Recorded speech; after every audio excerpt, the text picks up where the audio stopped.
And good day again. This is the Ring with Dida, the show that gives you the updates of boxing in South Africa and internationally. The show that talks about yesteryear boxing and the future of boxing in our country. And today, I just want to show you this book. This book was written by, I call him my father, Dr. Loyiso Mtya. And the book is called Boxing, the story of money, blood, uh, sweat, and tears. And this book is very close to my heart. I read this book. I have read books before, and one of the books that I read was about Ezekiel Zamini. They used to call him King Kong, the heavyweight South Africa produced. He was a black heavyweight, and he killed himself in prison. But um, you know, that book doesn't relate to our stories. It's good history, but it doesn't talk about what we know. And maybe the fact could be, the reason could be uh, that that book was written by someone who doesn't know about, uh, uh, you know, black lives and the culture of black people. And this one, that's why I want you to see this book. This one, it talks about what we all know. It talks about, and I want to thank Dr. Loyiso Mtya as well. It talks about my wife, who was a promoter in the era, in the millennium era, and us, the boxers who used to box at that era. And it also talks about boxing in the Eastern Cape. Uh, that is the mecca of boxing. And Tata, welcome to the show.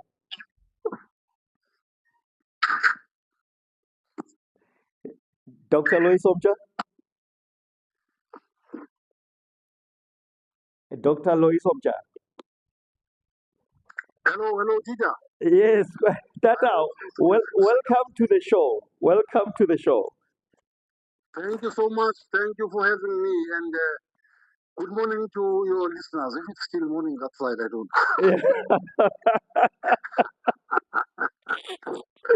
Yes, we are still in the morning, Tata. And today, Tata, yes, I'm rowing this boat alone, Tata. Oh, Because yes. Okay. yes, I was supposed to be with my co-host, Mr. Peter Leopeng, your dear friend, and I think it's late, Tata, but I felt that because I promised you to call you at this time, so let me do it. Um, Sure. yes, Tata, your book, very, very interesting, and thank you for giving us this book, Tata. Thank you so much. Thank you. Thank you to you too for you doing your effort to actually get people in South Africa, especially our black people who have shared some of the stories, who have been through some of the stories that I'm telling, to actually go back in history and relive some of those stories because the people I talk about there and all the events, a lot of those people are still alive. And some of these people, it's their parents, it's their grandfathers, their fathers and mothers who are in that book. I'm very grateful for you to really put it in front of them and say, okay, here's this book. You can get it. Here are the stories. Let's share. Thank you so much. You're welcome, Tata. And you know, Tata, what fascinates me about this book, the story of money, blood, sweat, and tears. Um, what really fascinates me about this is because I know you, Tata. I've seen you doing things. I've seen you uh, as an engine of BSA, which was then called, I think it was called SA Boxing Commission. I think it was. I might be wrong, but Yes. yes, I've seen you there, Tata. I've seen you being the engine, and you know, Tata. I know for a fact that you were, uh, the power behind what we call baby champs in South Africa. And through the baby champs, Tata, South Africa was able to produce champions and world champions. through those baby champs. One of them I would mention is Ndongeni, Polisani Ndongeni. Um, the other one was Cyclone Muela Sedata. And it is through those baby champs. And that today, so I saw you. That's why I'm so fascinated about what you are doing, Dada. You are doing so much for boxing. And you know, after you've left, I wanna say after you've left, but I know you're still in boxing, Dada. South African boxing was never the same. So I wanna talk about the book, but I want people to know who I'm really talking to now at the moment. So Yeah, thank you so much. And with you again mentioning the big gems and the products of the baby gems. For instance, the provincial manager of Gauteng, Mahokole, is a product of the baby gems. In fact, he was the first baby champion. wow, Yes, and look at what is done. And he is not scared to tell you every day about the lessons they got from the baby champs through all those journeys around the country, not only now for what they could do and could not do in the ring, but the information about boxing in general. Because we used to box, we used to have small meetings and talk. Because the Baby Champs project was not really about boxing, it was about boxing development at large. So wow, thank you for that. wow, But if you wow, want to talk about me now, well, you're talking about a former boxer. I'm a former boxer, a former amateur champion, a former boxer, a former professional boxing champion. I was the South African junior middleweight champion. I won the title in 1977 when I beat Morgan Muleti of Gauteng for the vacant junior middleweight title. sure, I lost when I fought for the supreme title against Headstein when black champions and the white champions were put together to get the supreme champion. So I lost to Headstein. And after a few fights, 2 or 3 fights after Headstein, I had to retire due to medical reasons. In fact, I was diagnosed with high blood pressure. I have lived with high blood pressure from those days, 1979, up to today. So that took my journey now, still in boxing, but I had to veer to the other side, break the lines and get to the lines of one, training boxers. And while I'm training boxers, being again a matchmaker for promoters locally. And at the same time, doing commentary and analysis for boxing on radio and television. And after that, now I got into boxing promotion. I became a promoter. In the 80s, I was a promoter. I was one of the biggest. Messiah Punch Promotions was one. You can even Google it, you will find it. Was one of the biggest promotions in the country at that time. And I promoted my boxers. A lot of my fights, my champions, were promoted from the beginning right up to defending their titles 3, 4, 5 times until now I stopped being a promoter. I stopped being a promoter when I got the call from SABC to actually say, well, we have a space here for you if you can be in Johannesburg. And I was not working at that time, and things were not really going well in my stable. So I packed my bags and I went to Johannesburg. That is when now I became a full-time commentator and analyst with Bob Aram, sorry, with bread. Blewett, It's with Domina Mateza, yes, Dick Singula, and Nick Collins, and a lot of those guys where we did bread boxing blew it as well. around the Nedada. country. There was a gentleman called Brett blew it or something. That was Bert Blewett, yes. Yes, yes. And with myself and Bert Blewett in 2004, we won an international award. We won an international award for SABC for analysis and commentary in boxing. And as I was busy doing that, then I got a call from Boxing South Africa in 2005 to actually say, hey, we need a PRO. That was at the time now, things were really, really bad for boxing. in Boxing South Africa. So I had to join Boxing South Africa. I became a PRO, but in 4 or 5 months, I became a COO. Um, Simply because now they actually were in a position to appreciate what I was doing for boxing. That is when now I came with the ideas of doing baby camps. That's when I Wow. came to the ideas of going around all the provinces in the country. During that time, the provinces in the country, I knew the DGs for sport by name and their offices. I knew the premiers by name.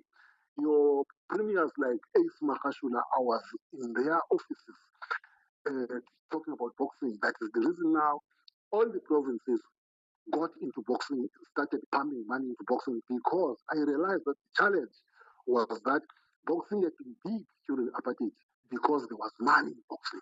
All those private companies were in boxing.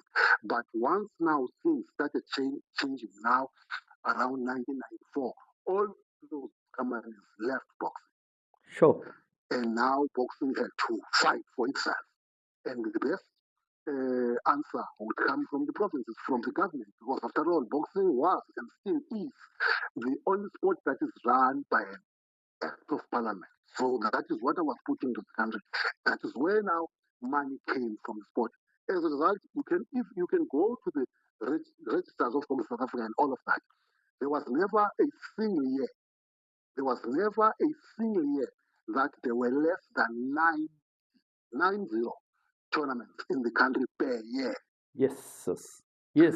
I was there, Dad. I was there. I was there, and Yes, I can tell you, other fights I didn't take, but the the the the least I could fight that like it was 4 fights a year. That was that's uh, true. yes, that was so others would fight the most 6 times a year. And nowadays, Tata, because that's the question I wanted to pose to you. What happened? How can we bring that back? Something like baby champs, because development was the one that created great champions, Tata. Without development, we are going nowhere as a country that wants to produce the former, the champions like Welcome Nita, Vuyani Pungu, Tingantobela, Brian Michel. We will never produce that without development level of pro boxing. That is very true. But I must also say that I'm impressed with the way things are coming up now in boxing SA with the development tournaments, especially when it comes to the newcomers in boxing, that is women boxing. Because it did go up, women boxing, since 2006, because it came during the time of the baby champs, and we took it up with the baby champs, and we produced world champions immediately. The likes of your Noni Tange, the likes of your Unati Yekini, your Chabalalas, and all of that. But again, you mentioning now the champions, the biggest champions of our time. You're welcome with us, Dinan Chobelas, Vuyani Bungu, Kutie, Brian, and all of that. I don't know if you realize that all the champions that we have mentioned and their greatness were champions that were produced during the apartheid time, which means something went wrong during the movement or the political movement from apartheid to democracy. Something we lost it somewhere. That's where now I believe it is in the money, it is in the funding of the tournaments. Who stopped funding and who started funding? And I think our answer still lies with government because one, only government can be able to have the money to put up the money and all the um, wills, financial wills to actually do boxing development, developing from the bottom, developing from the middle, and then taking up to the international level. And at the same time, money is with private sector. Who can bring the private sector to boxing. It is also government, because government is the only one that can make deals, especially when it comes to taxes, tax havens, and all of that, like the apartheid government was doing, to actually come back and take up boxing. Some people say if you do that, you'll be taking boxing to the private sector. Well, if it has to go to the private sector, that's where it should go, because after all, the best boxing abilities, the best boxing administrations, the best what is the best in boxing in the world is all private boxing. You go to America, you go to Europe, you go to Asia. Those countries, their boxing is run by the private sector. It's only still South Africa that's still there. So that's why I also believe that it's still government that can actually say we stop, or that can actually say private sector, let's come together. Let's do a private Yeah, public yeah, partnership to actually get our boxing going. Tata. I think I'm sorry to to stop you this way, but I think that private sector uh, won't come in anytime soon, Dada, because I remember, and I came after apartheid, Dada, and there was Bull Brand, there was even Ellerins was there, and other sponsorships like Strongbow, which was helping Dingan Tobel as well, Dada, and but I think it will be difficult for them to come on board because Dada, the governing party is deemed as corrupt. So for them to put their money there and to put their money there, they will think twice. And one of the reasons would be our money won't do the work that we are putting it for. It will not operate as we want it to. It will not go where it's supposed to go to boxing. Before it gets there, it gets there, it will be child, and that is the problem that we are going to have, Dada. I'm Yes, that is very true. Yeah. So I agree with you. so it And so my agreement with you is, I think I put on two layers. I took the first layer of saying partnership. And then I took the second layer of saying the private sector to totally take out boxing. I think in partnership, yes, they would still have with the government. And at the same time, the truth is, unlike the apartheid time, when boxing and when government and the private sector were buddies, all of them fighting for South Africa, fighting for against the sanctions and all of that. But when it comes to now partnership, it will be government and the private sector. That is where now I agree with you. It cannot work because the private sector will still have to answer to government. But if the private sector comes and takes over boxing, every facet of boxing, so that it doesn't report to parliament, it only reports to parliament at the highest level, but not to share any sphere, not to share any structure with government in running boxing like they do with these other countries, it could work. Sure. Yeah, it's very true, Dada. But I think it's high time now that promoters become business people. Think like business people, Dada. When a promoter depends on government funding, Dada, I don't believe that that promoter is a business person, Dada. I believe as a promoter, you need to be a business person. Get sponsorships, not from government, from outside, and host your tournaments through that sponsorship data. With that, the funding that you got from your sponsorship, you can host tournaments. Then we will call promoters, business people like Don King and Bob Aram that never depended on government. Uh, except for when Don King staged a tournament in Democratic Republic of Congo. That's when the government helped him, and that's because big names were matched there. But other than that, Tata, he such promoters used to get sponsorship from the private sector. So I think in Yeah, South that is Africa we true. need that's the route that we need to take and stop depending on government. Tata. That is true. But unfortunately, in that case, we are not comparing apples with apples.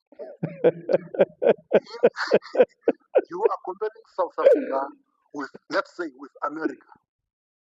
That's totally different. That is why I'm saying when it's government and private sector talking the same language, all things are possible. But in South Africa, it's not possible because government and private sector are not saying the same thing. Sure. We have contemporary challenges. Our contemporary challenges are based on politics. Our contemporary challenges are also social issues. It makes And sense. if you take it from there, whatever level you take it, you've got government and private sector.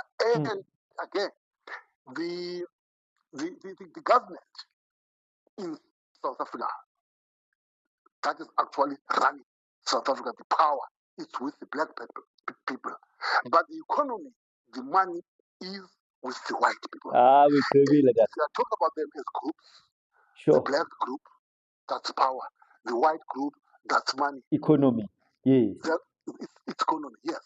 So much that a lot of people, myself included, when they announced the GNU, Government of National Unity, we said, yeah, now they are going to work together. No, it means now it only took their fight right into parliament that they can put a boxing ring there in parliament and fight. Sure. It was not a question of saying now, okay, we are different. We are different, yes.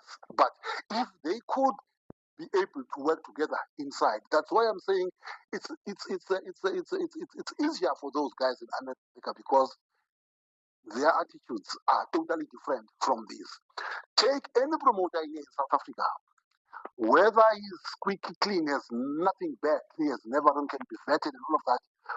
If he goes there and shows his face that I am a black man, this is who I am, I'm presenting my business case, I want to do boxing, they just look at his face, they just look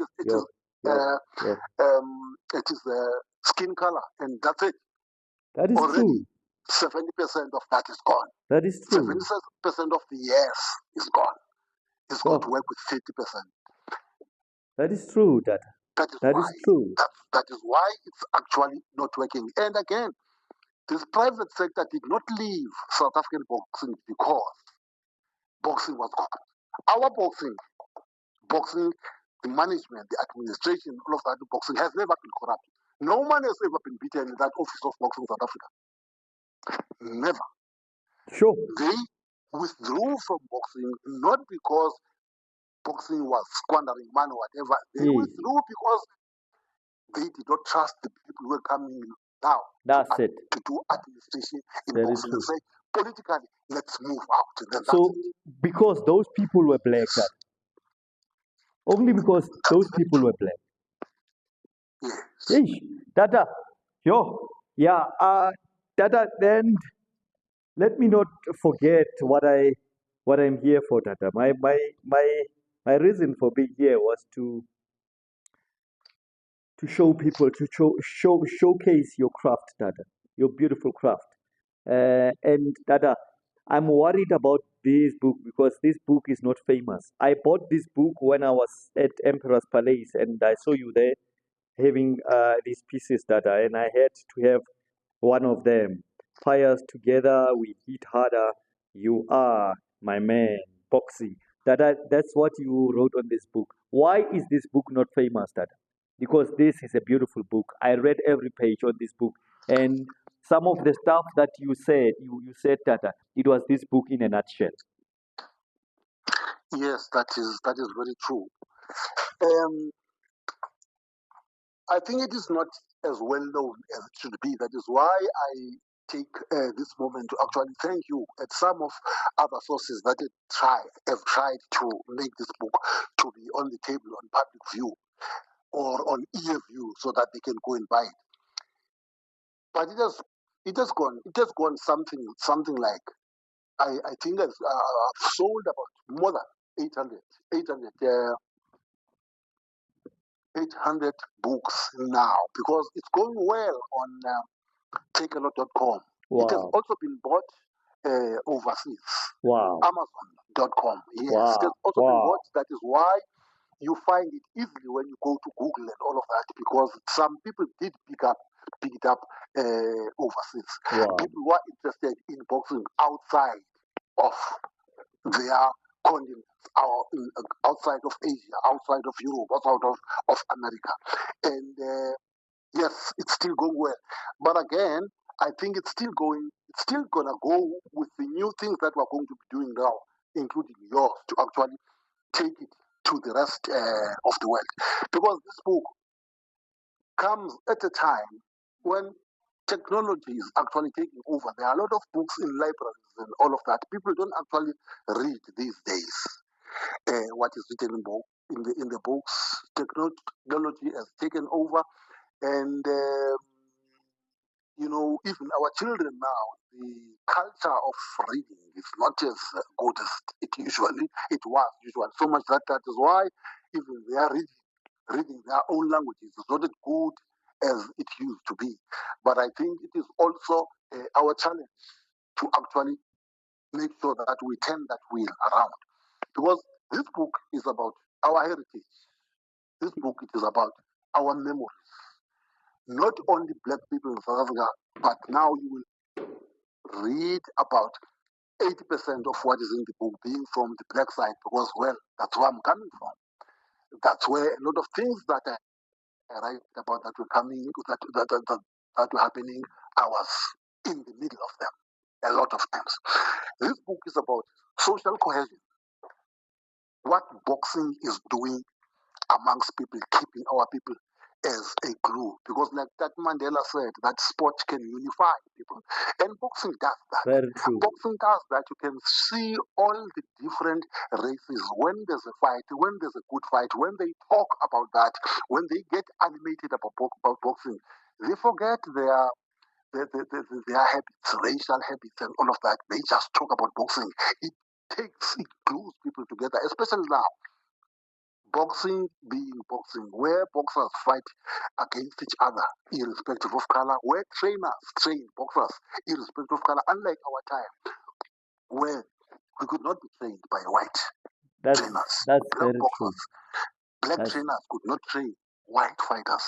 yes. But it was happening here. It's also here in my book that it was happening here where I'm living in the East London, King William area, BCMM, where boxers were traveling by night, white boxers, black boxers traveling by night to train together. Wow.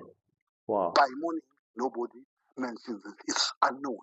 A lot of white boxers were training here in Tanzania, were training in the township. Wow. A lot of black boxers were traveling to town in the evening to spar. Wow.